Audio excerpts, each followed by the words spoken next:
relation tales. My wife and I got married at 25, and now we're both 38. We met in college, got married, and have had a pretty good life since then. We both graduated, got decent jobs, and built our life together. My wife worked for her dad's small business, while I joined a big company. Then, suddenly, my boss left, and I was the only one who knew how to keep the department running. This got me a big raise, better bonuses, and improved benefits. By the time I was 28, I was making about 3 times what my wife earned. That same year, we had our first daughter, and 2 years later, our second. Since my wife worked for her dad, she had more flexibility with her job. About 5 years ago, my father-in-law passed away unexpectedly, leaving my mother-in-law and wife in a tough spot. They had to decide whether to sell the business or run it themselves. Since my mother-in-law didn't know how to manage the company, my wife took over. To my surprise, the business thrived under her leadership, just like it had when her father was in charge. As a result, my wife got a huge raise and earned even more than I did. I was proud of her. Going from a regular worker to running a whole company is no small feat. However, our daughters started to feel the impact of us being away so much. That's when my wife and I discussed one of us staying home. She suggested I quit my job since her company couldn't afford to lose her. I agreed, and so I became a stay-at-home dad and husband. Now I handle everything at home. Taking care of the girls, cooking, cleaning, fixing things, running errands, you name it, I do it. When my wife returns from work, I make sure to pamper her and cater to her needs. Everything was going smoothly until about a year ago when my wife's attitude started to shift. She began making hurtful comments like, "Do you even do anything, or why don't you get a real job?" It stung. I work my butt off every day to ensure she comes home to a stress-free environment. I did have a real job, but I gave it up to take care of our girls, our home, and her. My wife used to crave closeness, but lately she stopped initiating it, and whenever I asked, she was never in the mood. It was odd and confusing. I figured she must be really stressed with all the pandemic stuff and other things going on. So I tried to be understanding and make her happy. But no matter what I did, nothing seemed to work. Last weekend, we went to my oldest daughter's softball game. I wanted to record a video for my parents who live in another state and don't get to see their granddaughters often.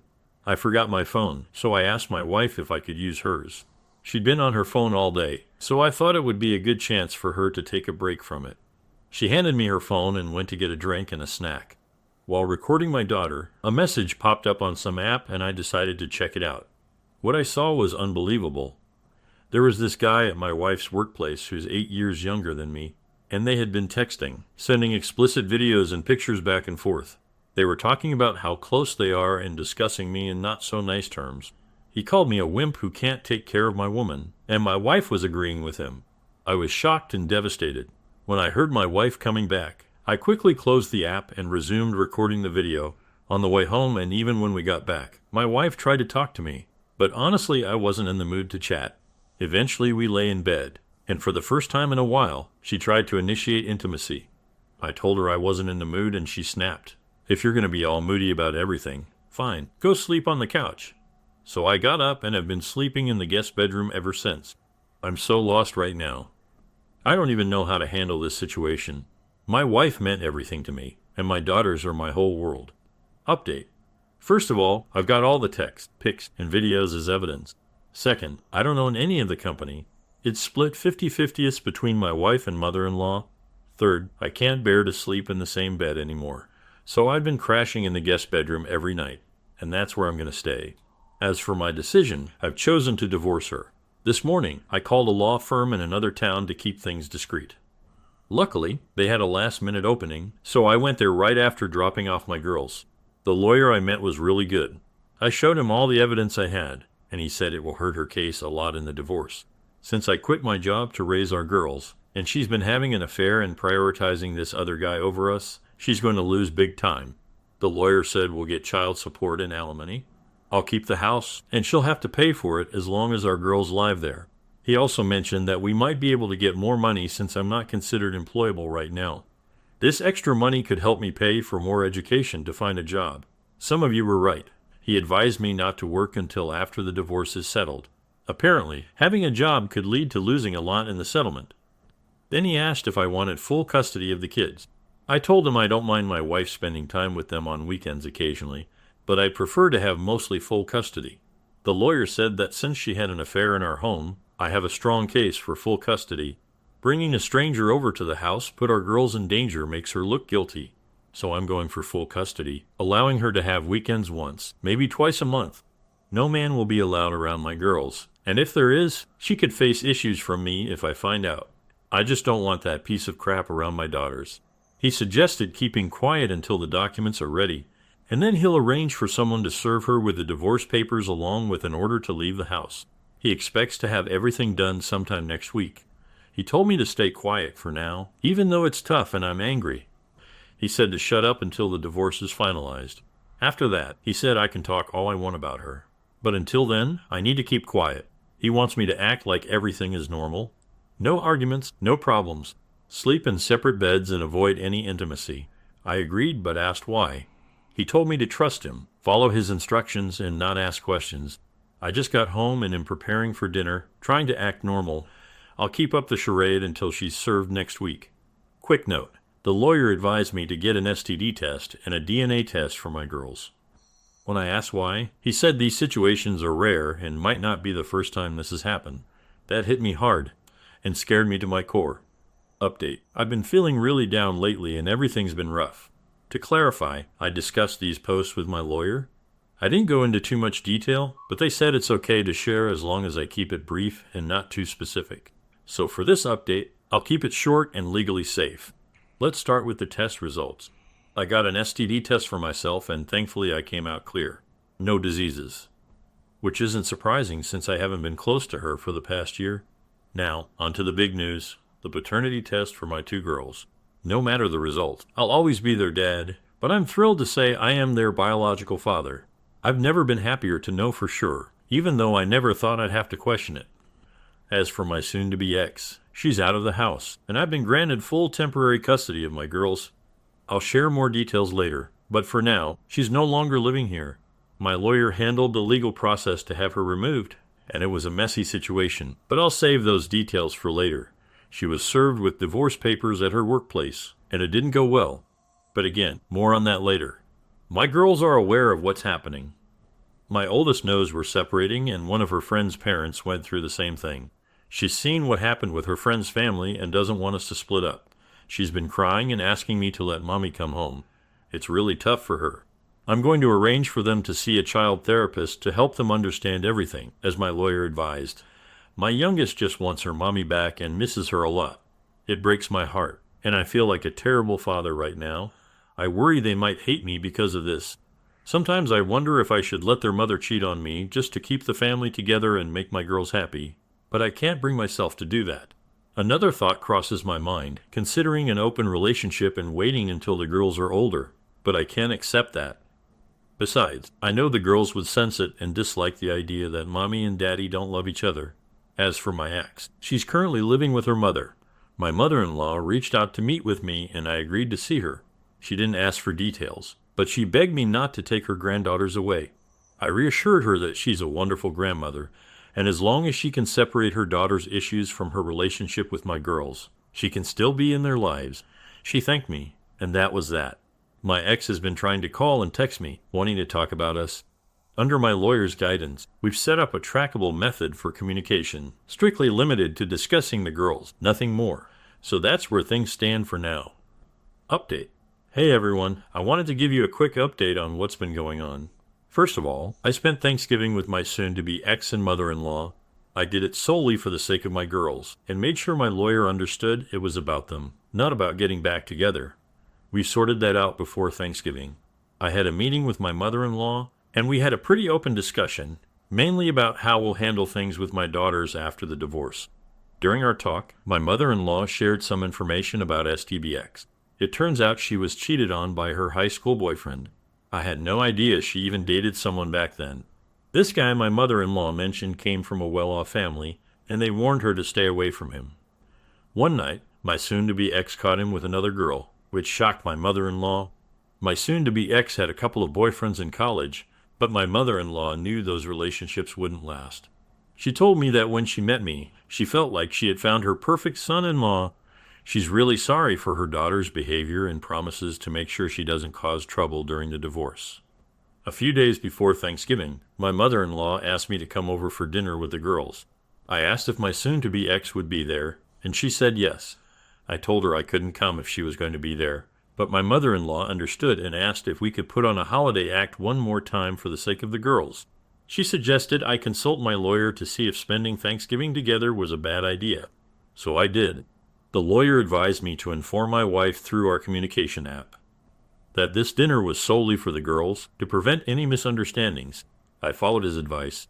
My soon-to-be ex had been constantly reaching out, begging to see both me and the girls themselves were pleading to see their mom. For their sake, I decided to put my pride aside and agreed to go over for dinner. When we arrived, the atmosphere was tense. My soon-to-be ex embraced our daughters, which was fine, but then she tried to hug and kiss me.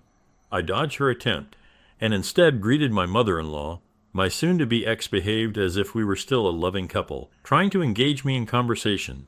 I kept my responses brief and focused on helping my mother-in-law with dinner preparations and cleanup. My devout mother-in-law wanted to say a prayer before dinner, and my soon-to-be ex sat next to me. I held my daughter's hand, but when my wife tried to hold mine, I pulled away. It might seem petty, but I couldn't stand or touch. Although I'm an atheist, I participated in the prayer out of respect for my mother-in-law. Dinner went smoothly, except my soon-to-be ex kept pretending we were still together, asking about Christmas plans and family vacations. That's when I realized agreeing to this dinner was a mistake. After dinner, I washed the dishes, eager to leave. But my daughters wanted to watch a movie with their mom, a family tradition. I reluctantly agreed, but when my soon-to-be ex tried to cuddle next to me on the couch, I moved to a chair. Throughout the evening, my mother-in-law was visibly upset with her daughter's behavior, evident in the glare she directed at her. When the movie ended, we prepared to leave. My daughters had fallen asleep, so I carried them to the car. As I went back inside to grab something, my soon-to-be ex cornered me, tearfully begging to work things out and be a family again.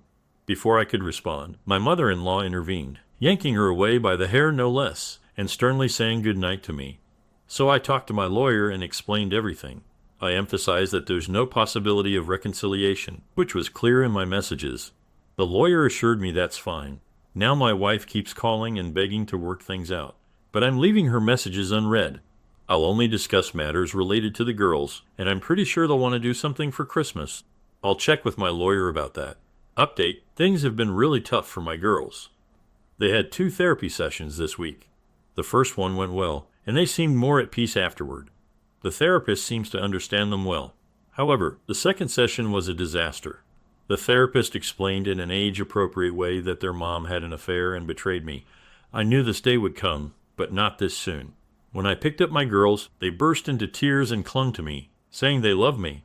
It's heartwarming, but this wasn't how I wanted them to find out about the separation. I asked the therapist why she told them. She explained that the girls were aware of the separation and noticed my coldness toward their mother. She said, "Kids aren't dumb. They can sense their parents' behavior. They wanted to know why we were separating, and the therapist believed honesty was crucial for their progress." I won't go into all the details of what she said, but it was appropriate for their age. They now know their mother was unfaithful in a way they can comprehend. My oldest might handle it better, but my youngest is struggling. When we got home, my girls wouldn't let go of me, crying the whole night. I ordered food, put on their favorite movies, and we stayed in my bedroom. They eventually fell asleep, and I went to the bathroom and broke down. My soon-to-be ex doesn't even realize the pain she's caused our girls. I'm at a loss. The therapist suggested medication to help them adjust, but I refused. I don't want to drug them. The therapist understood and said it was just an option, but we'd need to consult their primary doctor for that. I'd rather help my daughters cope with their emotions healthily. As for Christmas, I won't have to worry because my daughters now despise their mother. I was taken aback when my oldest said she never wants to see her mom again. Even my youngest, who usually follows her sister's lead, seems to agree. I tried to tell them that, despite their anger, they shouldn't hate her because she loves and cares about them. My oldest insisted she doesn't, and they both cried in my arms until they fell asleep. It might sound like a bad movie sequel, but the girls are doing better. They're still seeing the same therapist and are gradually coming to terms with everything. They no longer hate their mother, but have told me they don't want to see her for a long time. Those are their words, not mine. We'll see how that unfolds. I informed my wife that the girls know about her affair, and she tried calling them. They answered but have maintained their boundaries. I think she's finally realizing the gravity of her actions. I already knew he was a jerk, but he's worse than I thought. Someone asked if there was another person in the affair, so I looked through some of my wife's work documents and found a list of employees' contact numbers. I called his number, which turned out to be his wife's. It turns out he's married with a toddler, which I didn't know. When I told his wife about the affair, she didn't believe me and hung up. Later, she called back and wanted to meet. We met, and I showed her all the evidence. She asked if we could talk in my car, and as soon as we got in, she broke down crying, asking how he could do this to her. I reassured her she did nothing wrong and gave her my lawyer's contact information. She then asked how long the affair had been going on, and I told her it had been about a year, maybe a bit longer. That's when her sadness turned into sheer rage. Curious, I asked why she was so furious. She revealed the truth behind her wig. She had battled cancer after their child was born. While she was in the hospital, they discovered a tumor. Over the past year and a half, she had undergone 2 surgeries, chemotherapy, and was on medication. Despite all that, she looked great, which surprised me. She said she had beaten the disease and was doing better, but she and her husband hadn't been intimate for about 2 years. During her pregnancy and cancer treatment, intimacy was impossible. She got very sick while pregnant, and the disease took a significant toll on her. As she started to feel better, she struggled with her self-image due to weight gain from the meds, hair loss, and not feeling as attractive as before. She wanted to surprise her husband with intimacy now that she felt ready, but discovering his affair shattered that plan. She cried about her child growing up in a broken home, and I tried to comfort her. She then tried to get close to me, but I gently declined, explaining that she wasn't in the right state of mind, and it wouldn't be healthy for either of us. She thanked me for my honesty. Later, she asked for the evidence, and I gave it to her before she went home. We've texted a few times since, as we're both going through this difficult time, and we'll stay in touch. Thanks to those who suggested reaching out to the other betrayed spouse. I hadn't considered it. Update. Hey everyone, I wanted to share how Christmas went with the other betrayed spouse. All things considered, it turned out to be a surprisingly nice and wonderful day. I set up a bunch of presents from Santa for the girls. Since this might be the last year my oldest believes in Santa, and I wanted to make it special, I laid out the gifts early in the morning while it was still dark. Within 15 minutes of waking up, the girls were excitedly declaring that Santa had come. I dragged myself out of bed, and they eagerly tore into their presents. Their joy was contagious. Afterward, we snuggled up on the couch and watched a movie, and they fell asleep next to me. Eventually, I got up to make some coffee. My youngest woke up and said she was hungry, so I let her help me make breakfast while she wore an apron. My oldest soon joined us, and we all enjoyed a good meal together. They spent the morning playing with their new toys and having a blast, which warmed my heart. In the evening, I helped the girls get ready to see their mom and grandmother. Normally, I'm stricter about getting ready, but with everything going on, I've been more lenient. They were ready but said they really didn't want to go see their mom. I reassured them that their mom loves them. My therapist advised me to encourage their relationship with their mom for their healthy development. Otherwise, my wife could claim in court that I'm isolating them. The therapist said the girls can decide on their relationship with their mother as they get older. My wife knows about the therapist, and they've spoken. The therapist made it clear that my wife had betrayed me, and it's evident that I'm the girls' favorite. She'll have to work hard to regain their trust and love. I told the girls not to punish Grandma for their mother's actions and to go see her. They agreed. I took them to their grandmother's place, and everything went smoothly. I called my mill when we arrived, and she came out to get the girls' things. They were staying the night for Christmas, and my mill asked if it was okay. I checked with my lawyer, who said it was fine for one night, just not for extended periods or too often. Before leaving, I assured the girls they could call me anytime if they wanted to come back home, and I'd be there for them. As I was leaving, my soon-to-be ex came out. She seemed confused by something my mile had said, and my meal sternly told her no. My STB ex looked at me with teary eyes and waved as I drove off. I had left food in the oven on warm for the other betrayed spouse, who eventually showed up. She arrived without her toddler. When I asked where they were, she explained that her in-laws wanted to spend Christmas with them, and the toddler's father also wanted to see them. She had worked out a similar arrangement with her lawyers, so it was fine. She was dressed nicely in a pretty dress, leggings, fluffy boots, and a stylish wig. We had dinner together and shared stories about our pasts, getting to know each other better. After dinner, we settled on the couch to watch a movie and continued chatting. Eventually, I decided to open a bottle of wine. I don't drink much, but I enjoy a particular wine on Christmas. I asked if she could have some, and after ensuring she was comfortable with it, I poured her a glass. Our conversation transitioned from our past to our interests, and finally to our current struggles, which led to some tears. As we drank more, we started joking and laughing. Surprisingly, after 2 bottles, our conversation became more candid. We talked about our intimate preferences, what we missed, and what we desired. It turned out we were quite similar in those aspects. She mentioned that my wife was lucky, but had messed up, and I responded that her husband was no different. Some of you suggested I should compliment her appearance, especially after her previous attempt to get my attention, but I thought it was inappropriate. However, I did suggest she could take off the wig if she felt more comfortable without it, and reassured her that she looked amazing. I even complimented her on how beautiful she looked with a pixie cut. She took off the wig, thanked me, and became emotional. We continued our personal conversation and ended up cuddling while watching the movie. Just to let you know, we were both pretty drunk. Back when my wife and I used to cuddle, my soon-to-be ex liked it when I gently rubbed her chest. Not grabbing or pinching, just a soft massage. I did it out of habit, and when she said it felt good, I was surprised and immediately stopped, apologizing for not realizing what I was doing. She assured me it was okay and even asked if I could keep going since it helped her relax. I double-checked with her, and she confirmed with a yes, so I continued. I have to admit, it started to turn me on, and she picked up on that. She began to touch me as well, which made me apologize awkwardly. She asked if I wanted her to stop, but I told her only if she wanted to. She chose to keep going. This led to us kissing and getting more intimate. Before long, she was unzipping my pants and giving me oral. After that, we had some pretty intense sessions all over the house. The living room, kitchen, and office. Eventually, we found our way to my bed, where things became more passionate and slow, with lots of kissing. After we finished, we lay together, shedding a few tears before falling asleep in each other's arms. The next morning, we had breakfast together and showered.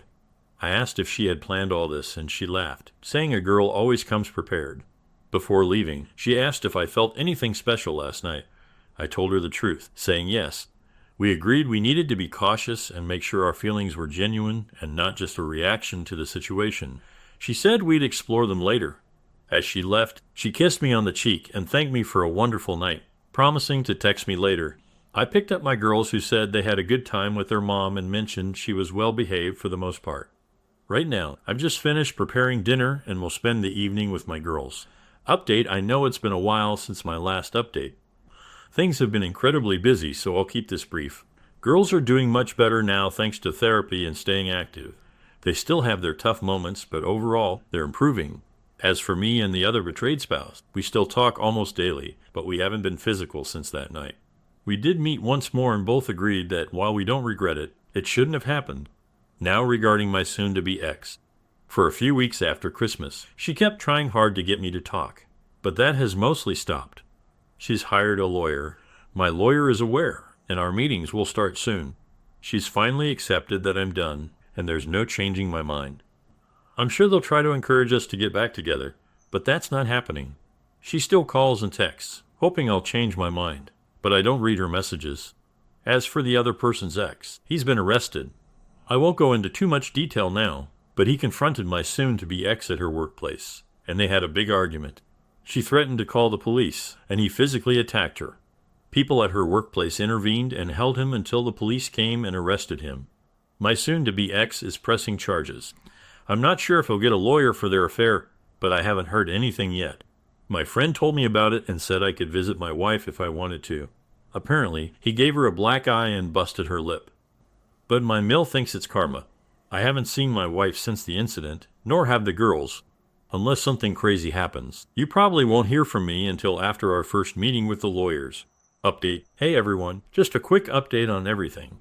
A lot has been happening and life can get pretty hectic, but I'll summarize as best I can. Let's start with my girls. They were making good progress and seem better, but as the divorce date nears and they realize we're really going our separate ways, they've started to struggle. Their therapist says they've accepted the situation, but had hoped we'd somehow work things out. The reality of the divorce is hitting them hard. My youngest is coping okay, but I'm really worried about my oldest. She's been feeling really down, and it's concerning. I'm following the therapist's advice and doing everything I can, but the therapist suggests medication, and I'm hesitant.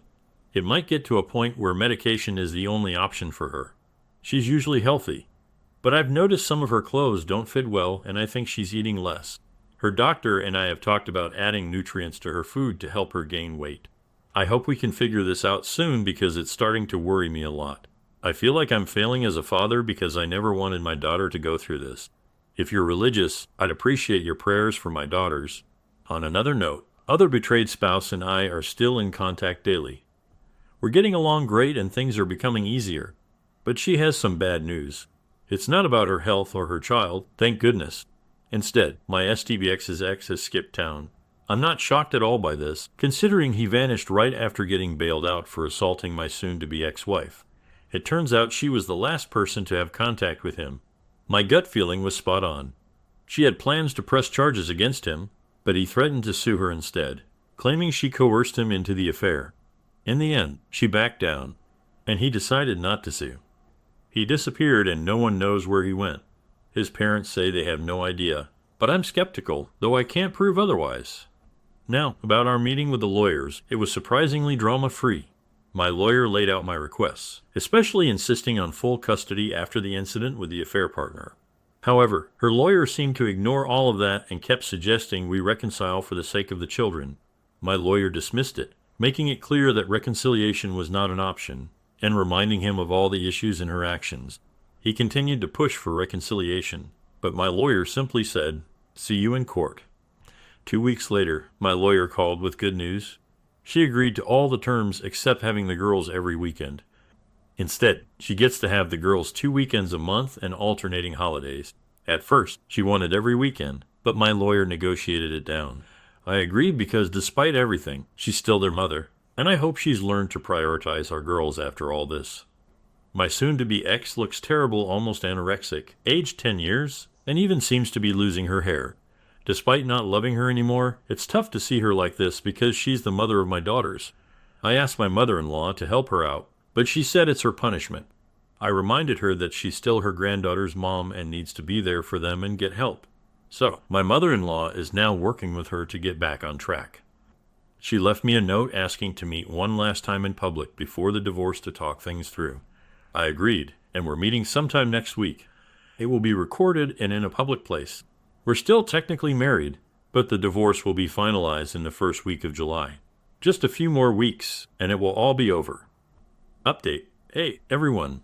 Sorry for the delay in updating, but life has been hectic, especially with 2 active young girls during summer. Let me cover a few quick points before talking about my soon-to-be ex-wife and our meeting. Despite my reservations, we decided to put my oldest daughter on medication for a while. I discussed it with her primary doctor, therapist, and my soon-to-be ex-wife. She'll be on the lowest dosage possible, and once things stabilize, we'll gradually reduce it. My youngest daughter seems to be adjusting well with no major issues. She wishes we could live together again, but understands why we can't. She's quite smart for her age. As for the affair partner, he has completely disappeared. No one knows where he went. The other betrayed spouse and I still talk every day. Alright, here's the part you've been waiting for. So my ex and I met at the park, the usual spot we used to take the girls. I recorded everything just in case she tried something, but luckily she didn't. Most of our conversation focused on the girls, and she actually agreed it's best for them to stay with me full-time during our separation. She confessed that right now. She's not fit to be a mother. I failed miserably as a mom, and I need to figure out how to do it right, she admitted. I won't bore you with the details, as most of our conversation revolved around the girls. Just as I was about to leave, she threw in one last question. She asked if we could call off the divorce, go to counseling, and give our relationship another try. I didn't hesitate to say no. I reminded her of everything she'd done to me, how she let her affair partner mistreat me, and how he even abused his own wife and child, which she knew about. I brought up all the trauma she inflicted on our girls. There's absolutely no way I could ever trust her again or consider giving her another chance. I asked, "Do you really think you deserve a second chance?" She admitted she didn't. I was pretty worked up by then. I started listing all the sacrifices I made for her, how I gave up my career for her and our daughters, trying to make her happy. She began to cry, but I kept going until I ran out of steam. She apologized and I told her, "Sorry doesn't cut it anymore." Out of nowhere, I asked her what was going through her mind when she started the affair. She suddenly blurted out, "I wanted to be the one at home." I was surprised, but then she told me everything. She confessed she never wanted to run her dad's business. Instead, she wanted me to take over and manage it. She didn't want the long hours and stress. Her dream was to be a stay-at-home mom and wife. She imagined me as the breadwinner while she stayed home, cooking, taking care of our girls, and enjoying life at home. Owning a business was never what she wanted. She talked for about half an hour straight. When she finally stopped, she looked exhausted. I asked, "Then why did you make me quit my job and tell me you wanted to run the business?" She said she wanted me to insist on taking over. I was dumbfounded. But it's not my business, and I have no experience in that field. How could I run it? I pointed out how irresponsible it would have been for me to take over her dad's business without any knowledge. Then I asked, "Why didn't you just tell me you wanted to be a stay-at-home wife?" She admitted she wanted me to figure it out because she was too proud to say it herself. That's when I lost it. All this because of your pride. I told her I wouldn't have cared if she'd been honest about wanting to stay home. I was fuming. I asked, "What does this have to do with the affair?" She explained that during the pandemic, she was working long hours and grew jealous and angry seeing me at home with the girls. The affair partner noticed this and started bad-mouthing me, saying things like how if I were a real man, she could stay home. That's how the affair began. She claimed she tried to end it, but he manipulated her by making her feel jealous of what she could have had, so she kept going back to him. This jealousy made her treat me horribly. All of this could have been avoided if we had communicated better from the start. She then said she just wants her family back and for things to go back to normal. I was so devastated and angry that I couldn't stay there any longer. I got up and left. Since then, I've been carrying a lot of anger in my heart and feeling really bitter about everything. Oh, and there's one more thing. Late last year, she was pregnant with the affair partner's child. She had an abortion and didn't tell anyone. My mother-in-law noticed she was acting strange and thought she was seeking attention. But it turns out she was actually pregnant. That's another reason why she was in such a bad place during all this. Second story, gossip that I heard from my mom. This is about my mom's coworker, and I've been hearing about this for the past week. I personally know the person involved in this cheating situation, which I wasn't expecting. Let's call the cheater Tony for this story. Tony was caught cheating when he was out drinking with some friends, and a girl answered his phone asking who was calling. It turned out to be my mom's coworker, Amy. Amy and Tony have 2 children, both boys. One just started high school, and the other is still a toddler. Their breakup was messy, and the older child refused to go with Amy, claiming to be brainwashed to stay with Tony. From what I remember my mom saying, Tony could be abusive when he was drunk, though I'm not entirely sure. Amy ended up in a tough situation financially because she had to spend money on diapers and other baby things not just for her child, but also for Tony's relative's child. This all ended badly for Amy, and it was a tough situation for her.